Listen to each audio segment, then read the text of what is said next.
இயேசு கிறிஸ்துவின் நாமத்தினாலே உங்களுக்கு அன்பின் வாழ்த்துதல். என் தேவன் நல்லவராய் இருக்கிறார். எப்பொழுதுமே நமக்கு நன்மை செய்கிற நல்ல ஆண்டவர் எங்களோடு கூட இருக்கிறார். என் அன்பு பிள்ளைகளே, உங்கள் தேவன் உங்களுக்கு எப்பொழுதும் சகாயம் செய்யும் நல்ல கேடகமாய் ஒரு வெற்றி தரும் நல்ல பட்டயமாய் இருக்கிறார். இந்த நாளிலும் நாங்கள் வேதத்திலிருந்து ஒரு பகுதியை நாங்கள் தியானம் பண்ணலாம். ஏசாயாவின் தீர்க்க தரிசன புஸ்தகம் 25வது அதிகாரம் 4வது வசனம். கொடுகுரமானவர்களின் சீறல் மதிலை மோதியடிக்கிறது. பெருவெள்ளத்தை போல இருக்கையில் நீர் ஏழைகளுக்கு பலனும் நெருக்கப்படுகிற எளியவனுக்கு திடனும் பெருவெள்ளத்துக்கு தப்பும் அடைக்கலமும் வெயிலுக்கு ஒதுங்கும் நிழலும் ஆனீர். அப்படி என்று இது வேதம் சொல்கிறது. நம்முடைய ஆண்டவர் ஏழைகளுக்கு பலனாயிருக்கிறார். நெருக்கப்படுகிறவர்களுக்கு அவர் தஞ்சமாயிருக்கிறார். ஒடுக்கப்படுகிறவர்களை அவர் ஆதரிக்கிறார். நாம் வாழ்கிற இந்த உலகத்திலே அன்பு பிள்ளைகளே, உலகம் எப்பொழுதும் எப்படிப்பட்ட மனிதர்களை விரும்புகிறது தெரியுமா? ஒரு கனமுள்ள மனிதர், ஒரு உயர்ந்த ஸ்தானத்தில் உள்ளவர், ஒரு ஐஸ்வர்யவான், மகிமையாய் மதிக்கத்தக்கவர்கள், நல்ல பொசிஷனிலே இருக்கிறவர்கள், இப்படிப்பட்டவர்களை விரும்புகிற இந்த நாட்களிலே அன்பு பிள்ளைகளே, நம்முடைய ஆண்டவருடைய வேதம் சொல்கிறது.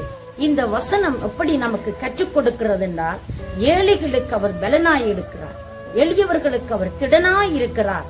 தம்மை நோக்கி பார்க்கிறவர்களுக்கு எப்பவுமே அந்த ஆண்டவர் நல்லவராய் இருக்கிறார். ஏழைகளுடைய நம்பிக்கை ஒருபொழுதும் மறக்கப்படுவதில்லை.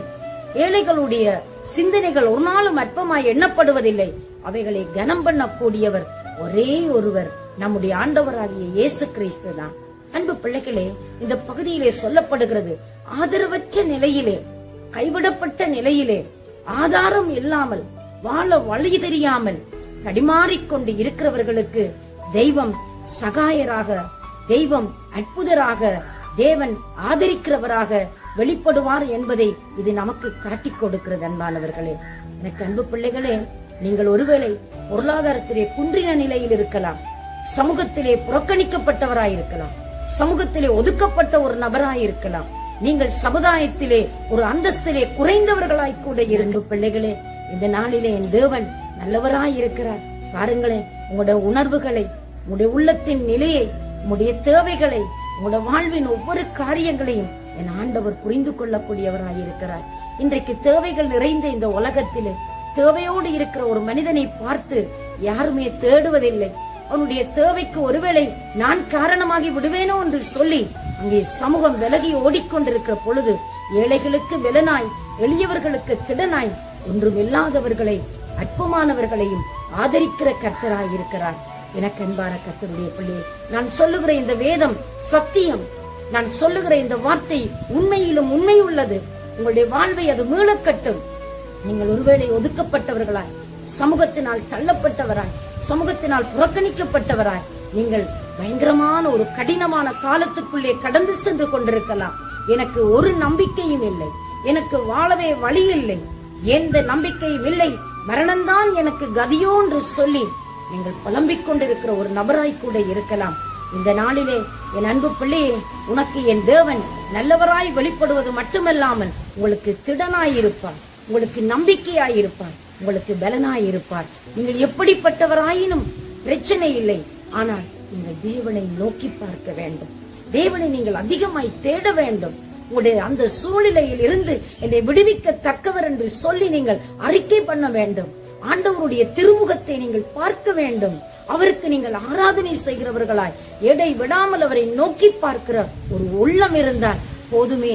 அந்த உள்ளத்தை விரும்புகிறவர் பக்தன் தாவீது இப்படி சொல்லுகிறார், நொறுக்கப்பட்டவர்களுக்கும், எளியவர்களுக்கும், கைவிடப்பட்டவர்களுக்கும், ஆதரவற்றவர்களுக்கும் ஆறுதலின் உறைவிடமே என்று சொல்லி பல பாடல்களை வர்ணித்து பாடியிருக்கிறார்.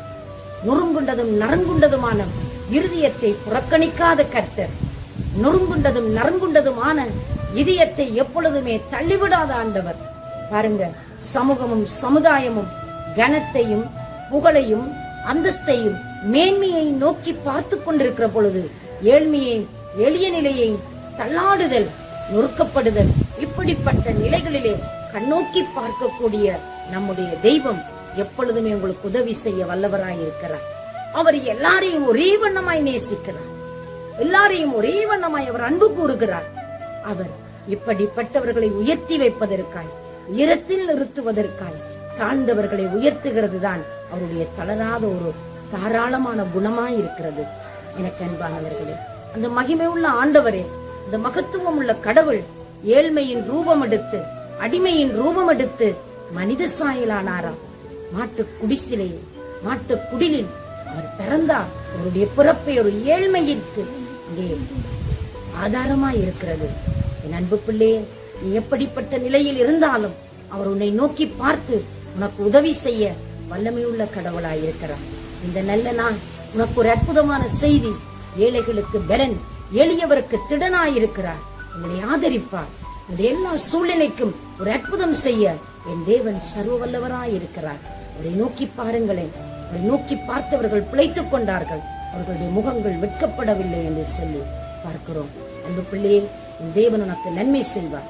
உன் தேவன் உனக்கு ஆறுதல் செய்வார். உன் தேவன் உனக்கு எப்பொழுதுமே அதிசயங்களை செய்து உங்களை கனம் பண்ண ஒரு வல்லமை உள்ளவராய் இருக்கிறார். அவரை நோக்கி பாருங்கள். உங்கள் தேவைகளை பார்க்கலும் அவர் பெரியவர். ஒரு அற்புதத்தை செய்வார். நான் உங்களுக்காக ஜெபிக்கட்டுமா?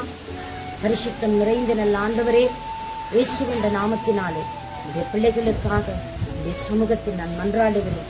ஆண்டவரே, ஏழைகளாய், திக்கற்றவர்களாய், அனாதைகளாய், கைவிடப்பட்ட நிலையிலே, புறக்கணிக்கப்பட்ட நிலையிலே பிள்ளைகள் ஒரு வேளை முகம் கொடுத்து கொண்டு இருக்கலாம் சுவாமி.